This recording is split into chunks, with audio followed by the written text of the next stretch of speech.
Hello guys, कैसे हैं आप सभी। नियोजित शिक्षकों के लिए एक अपडेट लेके आए हैं कि यानी आप लोग के तरफ से जो कोर्ट में याचिका दायर किया गया था, एफआईआर दायर किया गया था बिना शर्त राजकर्मी का दर्जा के लिए, यानी वो प्रोसेस जो है कहाँ तक पहुंचा है, यानी जो है कोर्ट में जो है हियरिंग में और अभी कितनी देरी होगी, और जो है सब याचिका को एक साथ लगाने पर विचार किया जा रहा है और निर्णय कब तक आने की संभावना है। यानी इन सभी मुद्दों पर हम आपको डिटेल्स जो है यानी जानकारी लेकर के आए हैं। यानी याचिका में सुनवाई में देरी हो रहा है तो क्यों हो रहा है, इन सब बातों पर यानी इस वीडियो में हम आपको बताएंगे कि आपका हियरिंग कहां तक पहुंचा और किस कारण से डिले हो रहा है। तो चलिए शुरू करते हैं यानी डिटेल से, शुरुआत से। देखिए, यानी बिहार के जो नियोजित शिक्षक थे, बिहार के में राजकर्मी का दर्जा प्राप्त करने के लिए बिना शर्त के लिए जो है बिना शर्त राजकर्मी का दर्जा उन्हें मिल सके, इसलिए उन्होंने याचिका दायर किया था। लेकिन जो है कोर्ट में जो है हियरिंग में देरी हो रहा है, क्योंकि ये अपील बहुत पहले ही किया जा चुका है और ऐसे ऐसे एक शिक्षक नहीं, ऐसे अनेकों शिक्षक ने एफआईआर किया है। लेकिन जो है कोर्ट में हियरिंग में अभी तक जो है रिजल्ट इसका नहीं आया है और इसमें जो है अभी और भी देरी लगने की संभावना है। तो देरी क्यों लग रहा है, तो देखिए एक बात बताते हैं आपको। यानी जो है हमारे, आपको ही पता है कि हमारे भारत में जो है जजों की संख्या ऑलरेडी कम है और नंबर ऑफ केसेस जो है बहुत ज्यादा होते हैं, और यानी जो है नंबर ऑफ केसेस बहुत ज्यादा रहने के कारण जो है यानी सभी केस का जो है नंबरिंग जो है नंबर के तहत जो होता है सबको जो है बुलाया जाता है और नंबर सिस्टम किया हुआ है। इस वजह से जो है यानी याचिका को जो है देर से लगाया जाने के कारण यानी याचिका पर जल्दी जल्दी सुनवाई नहीं हो पा रहा है।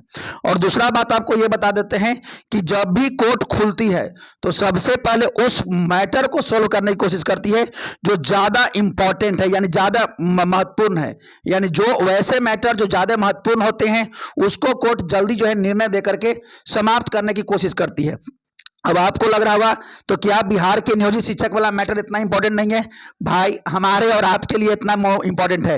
कोर्ट के लिए सारे मैटर्स इंपॉर्टेंट है और कुछ मैटर्स को बहुत ज्यादा इंपॉर्टेंट देते हैं। देखिए, अब रहा बात, अगर हम सब चाहते हैं कि ये मैटर जो है यानी ज्यादा इंपॉर्टेंट कोर्ट को भी लगे, तो हम सभी को एक बात ये भी करना होगा, यानी जो याचिका वहां डाल रहे हैं यानी सभी याचिका को कोशिश करना होगा कि एक साथ लगाएं। और एक साथ नहीं लगने के कारण कोर्ट को भी शायद ये लग रहा है कि ये याचिका में दम नहीं है और इसलिए सुनवाई जो होता है थोड़ा लेट से होता है। और जब सभी एफआईआर एक साथ लगाए जाएंगे तो कोर्ट को लगेगा ऐसा कि यानी ये याचिका बहुत महत्वपूर्ण है और आपका सुनवाई जल्दी हो जाएगा और निर्णय भी बहुत जल्दी आ जाएगा। तो कहीं ना कहीं कोर्ट में यानी निर्णय आने में इसीलिए देरी हो रहा है।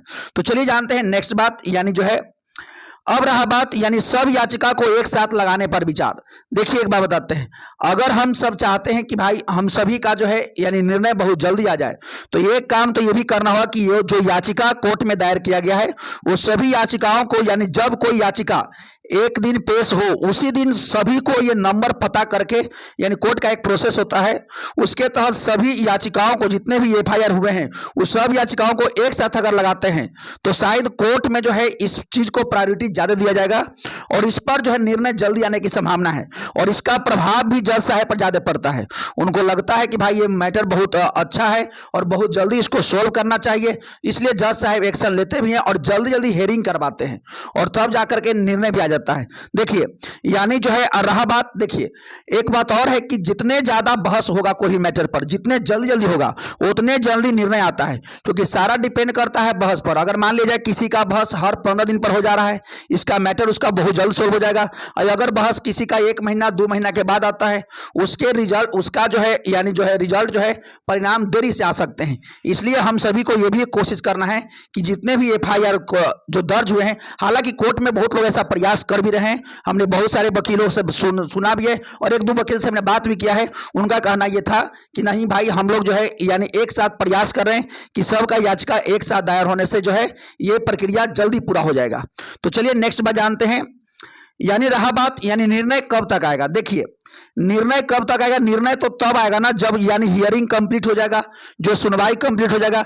किसी भी एक हियरिंग पर भी अगर सुनवाई कंप्लीट हो जाए और अगर कोर्ट द्वारा निर्णय दे दिया जाएगा, तो यानी देखिए हमारा कोर्ट जो होता है रिकॉर्ड ऑफ कॉन्डक्ट यानी होता है, वो जो होता है पिछले रिकॉर्ड के अनुसार, यानी पिछला अगर कोई निर्णय होता है वही निर्णय सभी जो है उसी तरह के मामलों पर वो निर्णय उसी तरह के दे देती है।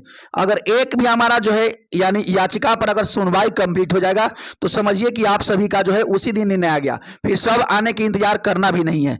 लेकिन बस यही करना होगा कि अगर जिस दिन ये बहस जो है जितने जल्दी जल्दी ये कंप्लीट होगा और जितने जल्दी जल्दी बहस होगा उतने जल्दी जल्दी ये निर्णय आने की संभावना है। तो हालांकि बहुत सारे वकील लोग ये कोशिश कर रहे हैं कि इसका बहस जो है बहुत जल्दी जल्दी लाया जा सके, और ताकि जल्दी जल्दी होने से है कि निर्णय तुरंत हो सकता है। इसलिए जो है यानी आप सभी को बता देते हैं कि अभी थोड़ा सा टाइम लग सकता है, क्योंकि बहुत लोग को शुरुआती दौर में तो ये भी नहीं पता था कि यानी कितने जो है यानी इसमें याचिका दायर किया गया है। लेकिन अब सब पता चल चुका है कि कितने याचिका है, क्या क्या है, और कब किस जज के पास कौन सा याचिका जा रहा है। और सब लोग वकील, क्योंकि वकील आपस में तो सब लोग एक दूसरे को जानते ही हैं, और ये भी सब लोग को पता होता है कि कौन सी याचिका किस जज के पास कब जाना है, कब सुनवाई होना है। तो अब सभी लोग का ये कोशिश है कि यानी जो है सभी याचिकाएं पर सुनवाई एक ही दिन हो, ताकि जज साहब पर प्रभाव जल्दी पड़े और उस पर निर्णय जल्दी आने की जो है संभावना वो लोग जो है कर रहे हैं। तो अब हम आपको बता देते हैं, यानी कि जो है बहुत जल्द तो नहीं, लेकिन हाँ कम से कम एक आध महीना के अंदर ये निर्णय आने की संभावना है, क्योंकि अगर सब हियरिंग को एक साथ लगाया जाए तो बहुत जल्दी ये सुनवाई कंप्लीट हो जाएगा। और आप सभी का जो राजकर्मी का जो दर्जा था, बिना शर्त राजकर्मी का दर्जा, वो शायद बहुत जल्दी पूरा हो जाएगा।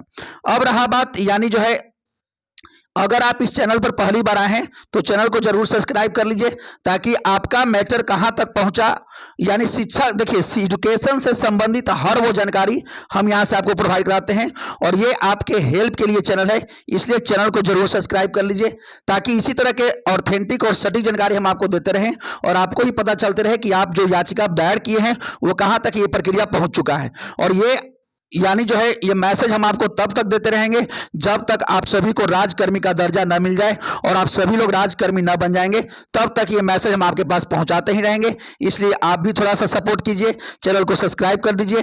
तो चलिए मिलते हैं नेक्स्ट वीडियो में। लेकिन हाँ, आपको हताश नहीं होनी है। यानी देखिए, यानी अभी तक जो कोर्ट का जो निर्णय आया है, और आपको पता होना चाहिए जितने भी निर्णय आए हैं सब शिक्षकों के पक्ष में ही आए हैं। इसलिए आपको हताश नहीं होना है कि शायद ये निर्णय आएगा हमारे पक्ष में आएगा कि नहीं आएगा। ये आपके पक्ष में ही आएगा और 100% आपके पक्ष में आएगा। इसलिए आप जो है धैर्य बना करके रखें और आपका ही जीत होगा, और ये कंफर्म होगा। ऐसे जो है यानी कुछ लोग कह सकते हैं कि ना ऐसा नहीं होगा, लेकिन ऐसा नहीं है। 100% आपके ही पक्ष में आएगा, और बिना शर्त राजकर्मी का दर्जा वाला मुद्दा जो है ये भी बहुत जल्दी जो है पूरा कर लिया जाएगा। और अगर कोर्ट जिस दिन निर्णय सुना दी, समझिए कि उस दिन आपका जय जयकार हो जाएगा और आप सभी लोग जो है राजकर्मी बन जाएंगे। तो चलिए मिलते हैं नेक्स्ट वीडियो में। लेकिन हाँ, जरूरी है चैनल को सब्सक्राइब भी कर दीजिएगा। Thank you.